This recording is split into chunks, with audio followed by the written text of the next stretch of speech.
नवीन विकास आराखडा या निवडणुकीच्या धामधुमीतच प्रसिद्ध झाला, त्यामुळे आम्हाला काही फार लक्ष त्याच्यावर देता आलं नाही.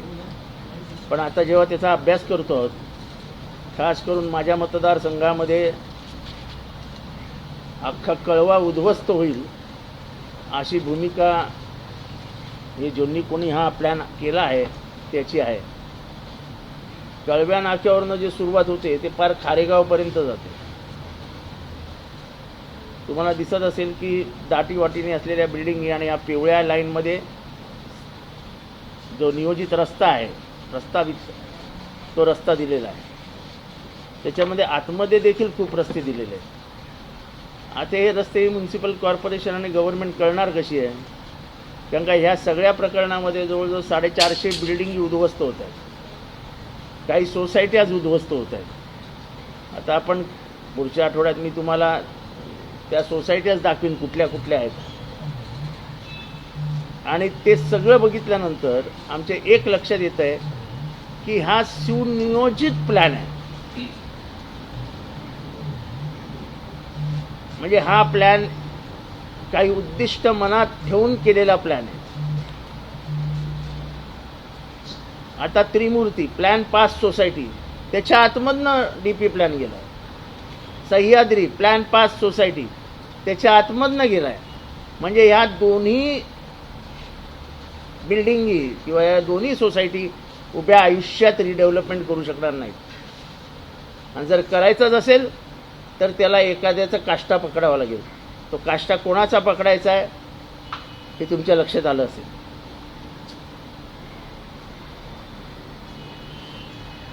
मनीषानगर उद्ध्वस्त होत आहे, नाक्यावरच्या सगळ्या बिल्डिंगी उद्ध्वस्त होत आहेत.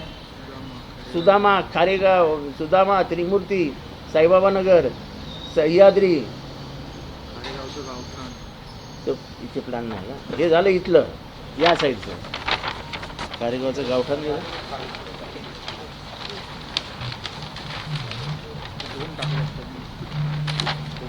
ग्राउंडच्या इथून टाकलं आणि त्या गावठाणामध्ये पटलं जे जुन्या घरात फारशी नाही आतपर्यंत एवढा सगळ्या आणि हे मच्छी मार्केट अर्जुनचं घर गावठाण कशा पटलं जुनं घर असं गावठाण इथं मंदिर आहे.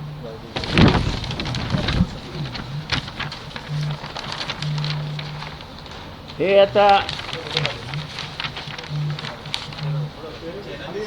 हे आहे खारेगावमधील गावठाणातले रस्ते. म्हणजे प्रत्येकाचं घर जवळजवळ 100 वर्ष 200 वर्ष जुनी असलेली घरं, त्यांची गावदेवी.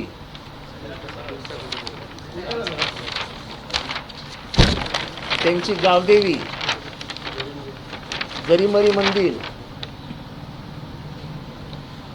म्हणजे जो विकास होणं शक्यच नाही त्या विकासाचं स्वप्न दाखवता कशाला?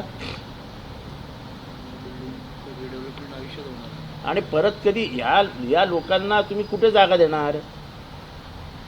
यांचं रिडेव्हलपमेंट रोखण्याचं काम तुम्ही मुद्दामून करताय. हे विशिष्ट उद्देशाने करण्यात आलेला हा प्लॅन आहे. या प्लॅनमध्ये हजारोंचे संसार रस्त्यावर येणार आहेत. जर 401 बिल्डिंग उद्ध्वस्त होणार तर प्रत्येक बिल्डिंगमध्ये आपण 20 फ्लॅट धरूया, जास्त नाही. आता हा म्हणतोय, नितीन म्हणतोय की दोन्हीकडचे मिळून 1000 बिल्डिंगी आहेत. 1000 बिल्डिंगी जरी त्याला आपण 500 धरूया, एकामध्ये 20 फ्लॅट, म्हणजे किती झाले?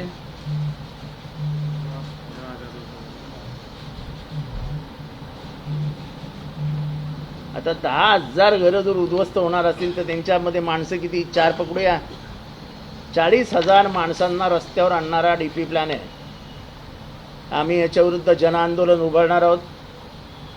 कुठल्याही एका पक्षाचं हे आंदोलन नसेल तर ह्या सर्व पक्षांना एकत्र घेऊन आम्ही आंदोलन करू. आज आम्ही तसं आवाहन करणार आहोत. हे आमच्या लक्षात एका आर्किटेक्टनी आणून दिलेलं आहे. हे काहीतरी विशिष्ट हेतू मनात ठेवून केलेलं काम आहे. अजून एक प्रकरण उघडकीस आणणार आहे. पण ते उघडकीस आणताना मला हा कावेरी सेतू किती मीटरचा आहे आणि कावेरी सेतूची मालकी कोणाकडे आहे ते पण बघायचं आहे आणि त्याचा FSI वापरता येतो का हे पण बघायचं आहे. त्याच्यामुळे विकासाला आम्ही कधीच नाही म्हणत नाही, विकास करावा, विकास झालाच पाहिजे, not at the cost of human beings. माणसं जगली तर विकासाचा वापर होईल ना. तुम्हाला माणसांनाच मारून टाकायचं तर विकास काय कामाचा. आणि हे मूळ कळव्यातली माणसं तुम्ही कुठेतरी नेऊन ठेवणार ट्रान्झिट कॅम्पमध्ये, काय गरज नाही आम्हाला. त्यामुळे हा जो काही प्लॅन आहे, हा कळवा आणि खारेगाव ही जी दोन जुनी ऐतिहासिक गावठाणं आहेत, ज्याला फार पूर्वीचा इतिहास आहे, ती दोन्ही गावठाणं उद्ध्वस्त होणार यासाठी मी पत्रकार परिषद बोलवली होती. खाडीवरनं दुसरा रोड दिलेला आहे, त्यामुळे याची गरजच नाही. मी एक रोड प्रस्तावित केलेला होता, जो तिसरा पूल आहे, आपण राईट मारतो आणि आपण नवीन रस्त्याला जॉईन होतो. मी त्यांना सांगितलेला एक लेफ्ट मारा आणि तुम्ही स्ट्रेट हायवेला आणि बायपासला जॉईन करा, म्हणजे मग सगळाच ट्रॅफिक जो काही गोंधळ होतो तो सगळा बंद होईल. पण त्यांना माहीत नाही, मला वाटतं अमेरिकन मॉडेल करायचं आहे, त्यांनी घेतला DP, त्यामुळे याची गरजच नव्हती आता. त्यांना अमेरिका करायचं आहे, एकदम सुनियोजित असं सुंदर शहर अमेरिकेसारखं त्यांना कळवा आणि खारेगावमध्ये आणायचं आहे.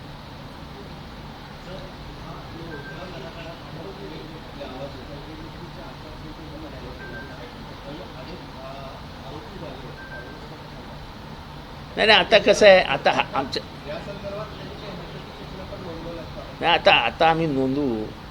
आता हे तर आम्ही TV मार्फतच हरकत नोंदवली ना. 40-50 हजार माणसांना रस्त्यावर आणून तुम्ही काय साध्य करताय. विकास हा लोकांसाठी असतो, लोकांना बेघर करून विकास करायचा नसतो. सगळी दुकानांची लाईन आहे, कुठे धंदे सगळे दुकानांच्या लाईन उद्ध्वस्त होणार, सगळे धंदे कुठे जाणार. Development at the cost of human beings is not tolerable. हे बिलकुल आम्ही खपवून घेणार नाही. आता हे आज TV वर जाईल, लोक पेटून उठतील. एक साधी इथली जानकीनगर झोपडपट्टी तोडणार होते तर 5,000 माणसं रस्त्यावर आली होती. इथे 40 आणि 50 हजार माणसांचा तुम्ही गेम वाजवतात कशासाठी. का त्रिमूर्ती साईबाबा नगर ह्याच्या आतमधनं तुम्हाला DP प्लॅन हवेत कशाला. त्याच्या मागचं कोण आहे, तुम्हाला कोणाला मोठं करायचं आहे.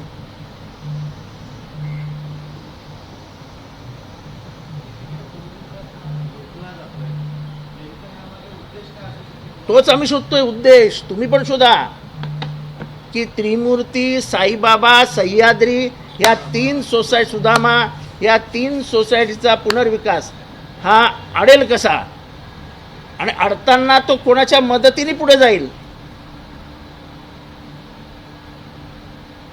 हे असे करोडो रुपयाचे भ्रष्टाचाराचे करतात कशाला.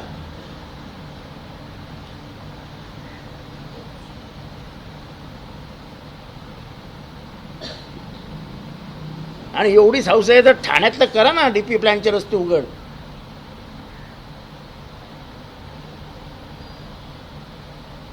कळव्यातल्या विशिष्ट भागात तुम्हाला DP आणायचे आहेत, कशाला आणायचे आहेत. आणि कळव्यामध्ये काय एवढं ट्रॅफिक जॅम बीम होत नाही. आता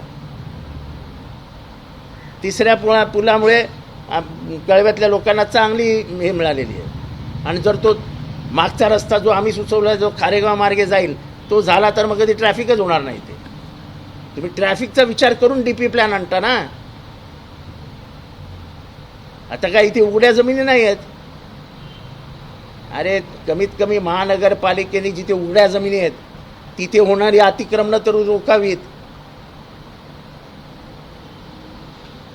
मुंबऱ्यामध्ये, कौशामध्ये, शीळच्या बाजूला उघड्या जमिनींवरती DP रोडवरती आजही बिल्डिंगी चालू आहेत. करणार का ऑफिसरला सस्पेंड. ऑफिसर्सच्या परवानगीने DP रोडवरती बांधकामं चालू आहेत. माझं सौरभ राव यांना आव्हान आहे की DP रोडवरती बिल्डिंगी होत आहेत आम्ही वारंवार सांगतो डीपी रोडवरती बिल्डिंग होत आहेत. काय नाही, मस्त अधिकारी खातात 300 रुपये स्क्वेअर फीट, मस्त भाव लावलाय. मेन रोडवरती बिल्डिंग होत आहेत, स्टेशनच्या जवळ बिल्डिंगी होत आहेत, 9 बिल्डिंग एका एरियात चालू आहेत. कोणाला काय पडलेली नाही. पाणी पुरवठा होत नाही, त्याचं कारण इल्लीगल बिल्डिंग. कोणाला लक्ष द्यायला वेळ आहे गरिबांच्याकडे? आपलं नौपाडा सांभाळलं की आपलं काम झालं. ठाणा नौपाडापुरतं मर्यादित आहे, कारण का सुशिक्षित वर्ग फक्त नौपाड्यात राहतो, बाकी सगळे अशिक्षित, अनपढ, गवार. हे आम्ही सहन करणार नाही. ह्याच्यातला 1 इंच सुद्धा डीपी प्लॅन पुढे जाऊ देणार नाही.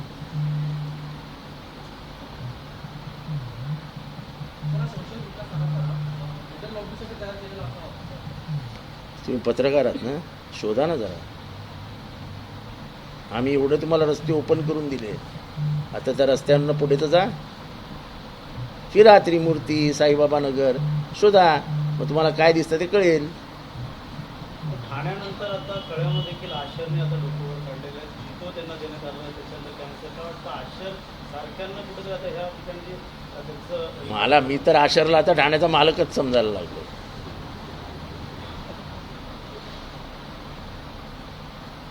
म्हणजे तो महाराष्ट्राचाच मालक झाला असता आता थोडासा, पण तरी काय भरोसा नाही त्यांचा. सगळ्यांशी चांगले संबंध असतात, त्याच्यामुळे निवडणुकीच्या काळात एक येतो सेफ असा नाराज होतो. आता एक येतो सेफ हे असा नाराज होता निवडणुकीत. काय वाटतं आता या कळ्यामध्ये सेफ आहेत का कोणी? एक हे तो सेफ आहे, आम्ही एक आहोत, आता सेफ आहोत. आता येऊन दाखवा कळवायत. हरियाणाच्या निवडणुका झाल्यानंतर मी सातत्याने बोलत होतो की संध्याकाळी 5 ते रात्री 11 ह्याच्यामध्ये जे पर्सेंटेज राईज होतं आहे ते अचानक कसं काय होतं. हरियाणाबरोबर जम्मू काश्मीरची निवडणूक होती आणि आपल्याबरोबर झारखंडची निवडणूक होती. आता मी तुम्हाला इथे दाखवतो.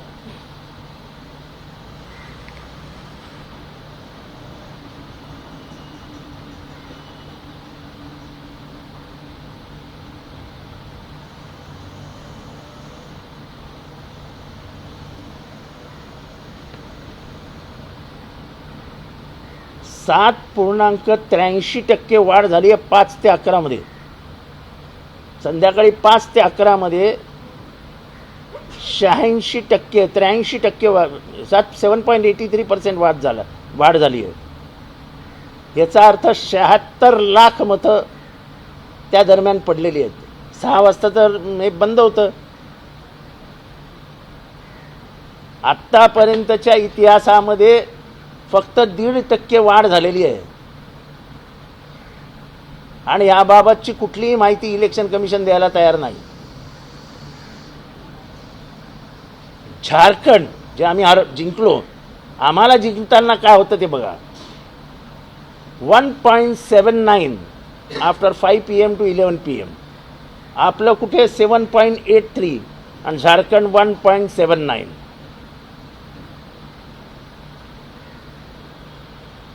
फेज 2 0.86 इन्क्रीज, म्हणजे फक्त 1 लाख वोट वाटले.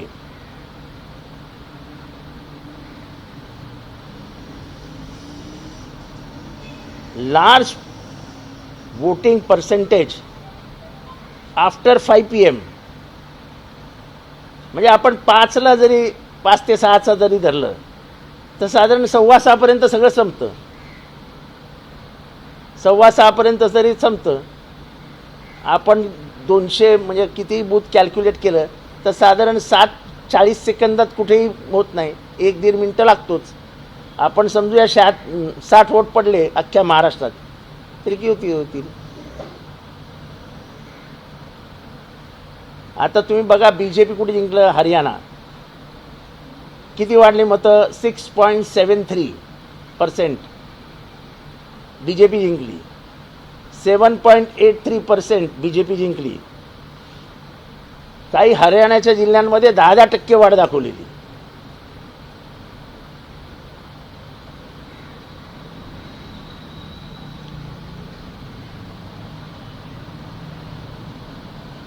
इलेक्शन कमिशनने आत्तापर्यंत हे का झालं, कसं झालं, याच्याबद्दल एकही एक्सप्लेनेशन दिलेलं नाही.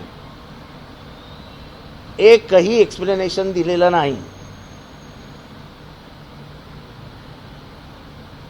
आणि माझं नेहमीचं म्हणणं आहे की इलेक्ट्रॉनिक, तुम्ही म्हणता ना की हे काय ते वायफाय चालत नाही, हे चालत नाही, ते न जाई, ते स्टँड अलोन मशीन, कम्प्युटर आहे आपलं. कम्प्युटर काय म्हणतात ते, हे कॅल्क्युलेटर आहे. टक टक टक टक टक आलं पाहिजे. मग 7 तासांनी कशाला जाहीर करता? 6 वाजता 1% जाहीर करता, 8 वाजता 1% जाहीर करता, आणि शेवटी दुसरा पर्सेंटेज जाहीर करता.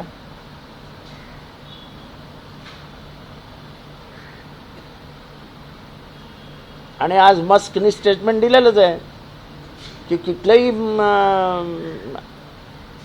काय ते इलेक्शन मशीन काय EVM is subject to hacking.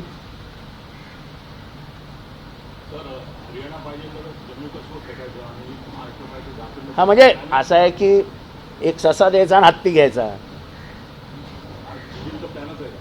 आणि मी आज नाही बोलत आहे, हे मी 2014 पासून सांगतोय की आवाज उठवा, आवाज उठवा, आवाज उठवा. तेव्हा कोणीच तयार नव्हतं माझ्याबरोबर यायला.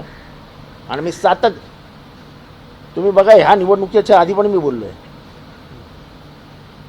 की धोका EVM मधनंच होणार तुम्हाला. आणि बघा तुम्ही पॅटर्न बघा ना, हे बघा पॅटर्न बघा. सुहास कांदे 1,38,068. माणिकराव कोकाटे 1,38,565. नरहरी झिरवळ 1,38,622. छगन भुजबळ 1,35,023. हिरामन खोसकर 1,17,575. नितीन पवार 119,191. दिलीप बनकर 120,253. राहुल डिखले 156,246. दादा भुसे 158,284.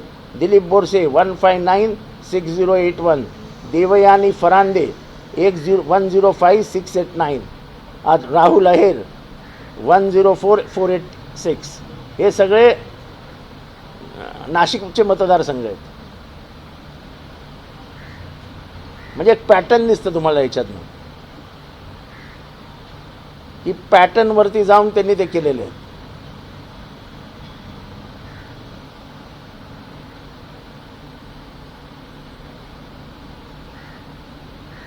तसंच महाराष्ट्रामध्ये 5,04,313 अधिक मतं आली. ही अधिक मतं येतात कुठनं? अधिक मतं येतात कुठनं? कारण का जेव्हा तुम्ही निवडणूक संपते, हा जास्त सांगू शकेल, निवडणूक संपते तेव्हा तुम्ही ते सील करता, त्याच्यात टोटल आलेली असते, हो ना, 17 फॉर्म देतात, त्या टोटल आणि ही टोटल मॅच व्हायला पाहिजे.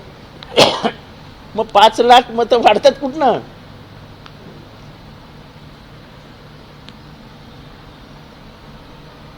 म्हणजे याचा अर्थ ज्या अर्थी वाढतात त्या अर्थी कुठनं तरी कमी पण होत असणार. संशयाला जागा इथेच आहे. म्हणजे हे महाराष्ट्र ताब्यात घेण्याचं 2020ला त्यांचं ठरलं होतं. पहिल्यांदा पक्ष फोडले, निवडणूक आयोगाला मॅनेज केलं, निवडणूक आयोगाने निर्णय उलटे सुलटे दिले, जे कधीही स्वातंत्र्यानंतर झालं नव्हतं. पक्षाला मोकळं सोडून दिलं, निशाण्या मोकळ्या सोडून दिल्या. सुप्रीम कोर्टाचीही काही फार योग्य भूमिका होती असं आमचं मत नाही, आणि माझं तर अजिबात नाही, कारण का मी स्वतः तिथे सुप्रीम कोर्टात हजर असायचो. देशाच्या राजकारणात इतके पक्ष फोडून जेव्हा संपूर्ण लोकशाही पायदळीत उडवली जाते, तेव्हा सुप्रीम कोर्टाने ठरवायला पाहिजे होतं की पुढच्या महिन्याभरात आम्ही ही सुनावणी आटोपती घेणार. 2.5 वर्ष झाले अजून सुनावणी नाही. आणि सगळे म्हणतात सर्वोच्च न्यायालयाविरुद्ध बोलायचं नाही. का बोलायचं नाही? आम्ही रस्त्यावर लढतो आहोत, आम्ही रस्त्यावरची परिस्थिती जाणतो आहोत. आमचा पक्ष कोणी उडून घेऊन जातो, बेकायदेशीर आहे सगळेजण सांगतात. सुप्रीम कोर्ट बघायला तयार नाही. ते पिक्चरमध्ये डायलॉग होता ना, तारीख पे तारीख, तारीख पे तारीख, तारीख पे तारीख. कोणीतरी आवाज उठवायलाच पाहिजे ना. आता सगळ्यांनीच गप्प बसलं तर अन्याय किती दिवस आणि का सहन करायचे? त्याच्यापेक्षा राजकारण सोडून देऊ. अशाच पद्धतीने जर मशीन मॅनेज होणार असतील, माणसं मॅनेज होणार असतील, तर मग राजकारणात राहायचं कशाला?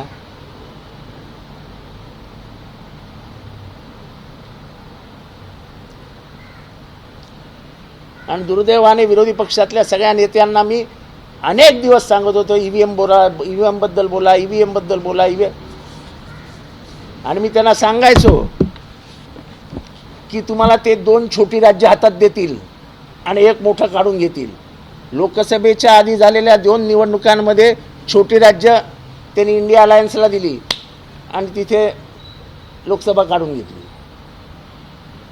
इथे त्यांनी झारखंड काढून घेतलं, म्हणजे आम्हाला दिलं, महाराष्ट्र त्यांच्याकडे घेतलं. म्हणजे सकाळच्या 11 वाजेस्तोवर आम्ही दोघंही 1:37 1:38 वर होतो. पुढच्या अर्धा तासात आम्ही आलो 50 वर आणि ते गेले 200 वर. अच्छा, पोस्टल बॅलेट हे माइंडसेट दाखवतात की बाबा साधारण काय आहे माइंडसेट. महाराष्ट्राच्या पोस्टल बॅलेटमध्ये सगळीकडेच आम्ही पुढे आहोत. आणि मी हारलेला उमेदवार बोलत नाही आहे, मी जिंकलेला उमेदवार बोलतोय.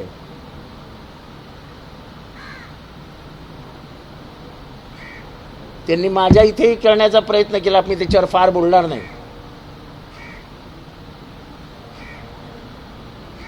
त्यांना जिथनं मतं मिळणार नाहीत अशी अपेक्षा होती, तिथे त्यांनी ते मॅनेज केलं. जिथे त्यांना मतं मिळतील अशी अपेक्षा होती, तिथे केलं नाही आणि तिथेच गेले डब्यात. पण जर प्रत्येक ठिकाणी हेच होणार असेल तर भारतीय लोकशाही आणि भारतीय संविधान काय घेऊन नाचायचं?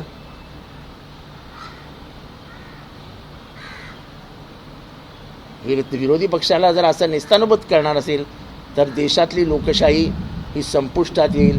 आणि ही डेमोक्रेसी किंवा ही जे काय पॉलिटिकल हे आहे, हे सगळं रशियाच्या पुतिनच्या मार्गाने चाललं आहे. हा देश रशिया होईल आणि नवीन एक पुतिन जन्माला येईल.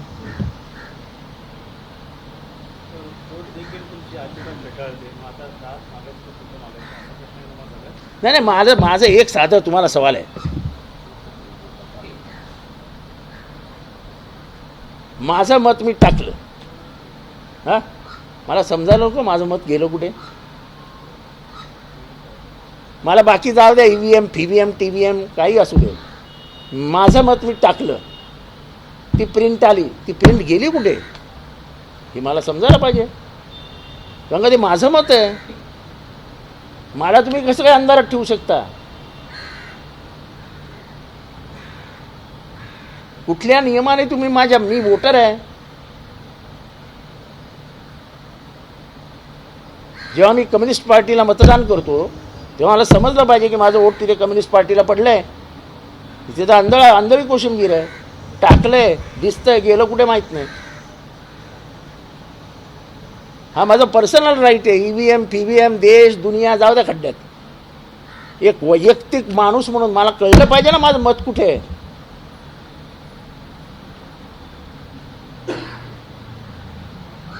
आणि सुप्रीम कोर्ट म्हणतं की नाही फार वेळ वाया जातो, काउंटिंगमध्ये फार वेळ वाया जातो. अरे अशी कुठली मोठी कामं असतात हो तुम्हाला? अमेरिकेसारख्या देशामध्ये 3-3, 4-4 दिवस काउंटिंग चालतं.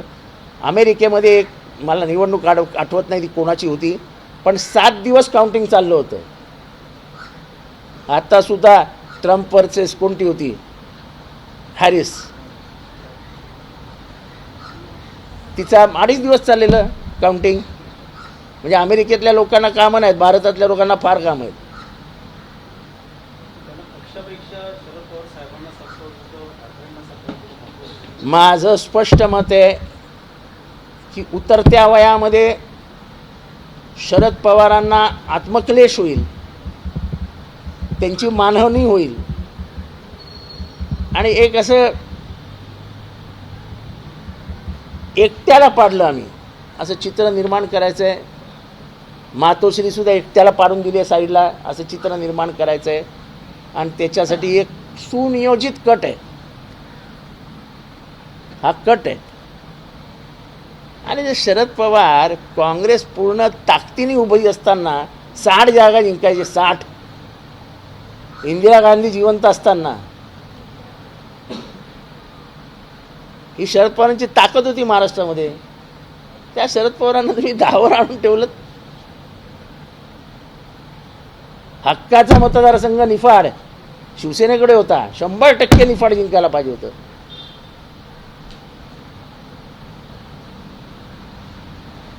असे कितीतरी मतदारसंघ आहेत, मी तोंडावर सांगू शकतो की हे मतदारसंघ यायलाच पाहिजे होते. आहे आर्वी मतदारसंघ वर्ध्याचा 100% यायला पाहिजे होता. नांदेडची लोकसभा जिंकतात आणि कालच्या 6च्या 6 हरतात. काय गणित आहे? अनेक ठिकाणी मतपेट्याच मोजलेल्या नाहीत. मी काल एक उदाहरण दिलं, कुठेतरी 3,65,000 काउंटिंगला मतं पहिल्यांदा आली आणि काउंटिंग झालं 3,74,000. ही मतं आली कुठनं?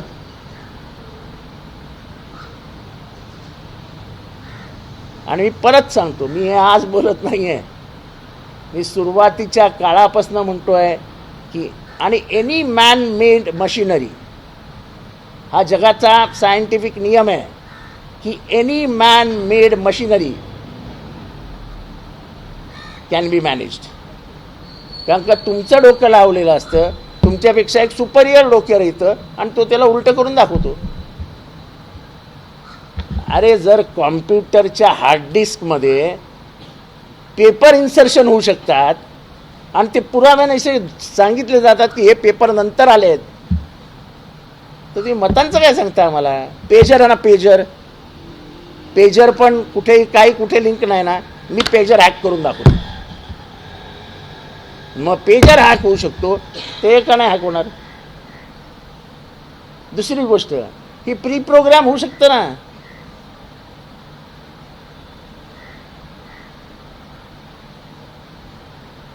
त्यामुळे ह्या झालेला पराभव आम्ही मान्य जरी करत असलो, कारण का असं नको कोणाला वाटायला की आपला पराभव सहन झालेला नाही. पराभवाने खचून जाणारी माणसं, मी तर सत्य नव्हतोच.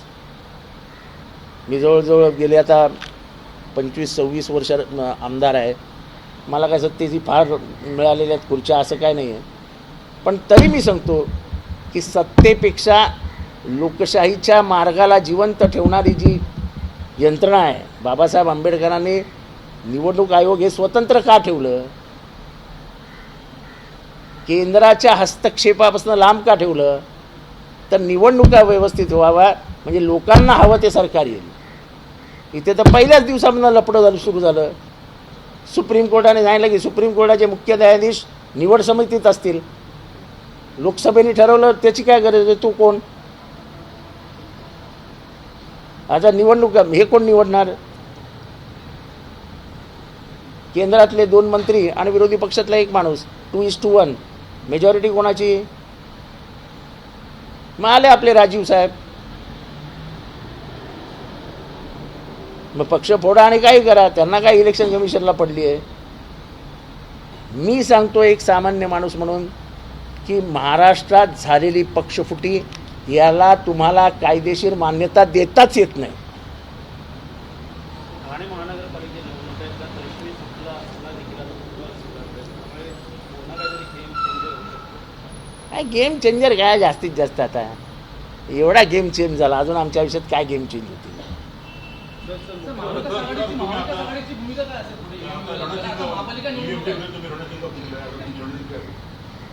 अजून बघू आता तिसरा दिवस येऊन निवडून आल्यानंतर. आमची माणसं अजून शुद्धी झालेली नाहीत. माझी भूमिका ती महाविकास आघाडीची भूमिका. अजून काय विचारायचं आहे? तर मुख्यमंत्री पदासाठी 2 चेहरा मात्र. अरे मला काय करायचंय? माझा चेहरा चांगला वाटतोय काय? आता उदय सामंत म्हणतात कालचा जो दावा केला म्हणजे सीएम पद सोडला असं नाही. अरे बाबा मला काय करायचंय? ते बरं वाटत होतं. कामं जरी केली नाहीत माझी एकनाथ शिंदेंनी तरी ठाण्याचा सीएम आहे ते बरं वाटायचं. कामं ते एक पण केलं नाही माझं. म्हणजे झालेली कामं पण अडवून ठेवली. त्यांना प्रचंड अपेक्षा होत्या की आपण कळवा मुंबरा धुवून नेऊ.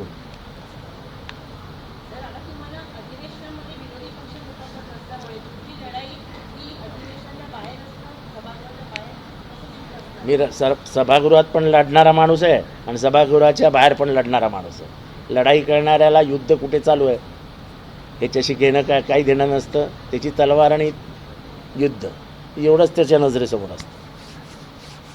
जर नजीबुल्ला कळवा मुंब्रा यांनी नाकारलेलं आहे. त्या अगोदर त्यांनी निधी आणला होता. का वाटतं तुमची कामं होत नाही का? नजीबुल्लाला पुढं करून ही कामं करून घेणार का सत्ताधारी? बघूया काय होतं. एबीपी माझा, उघडा डोळे बघा नीट.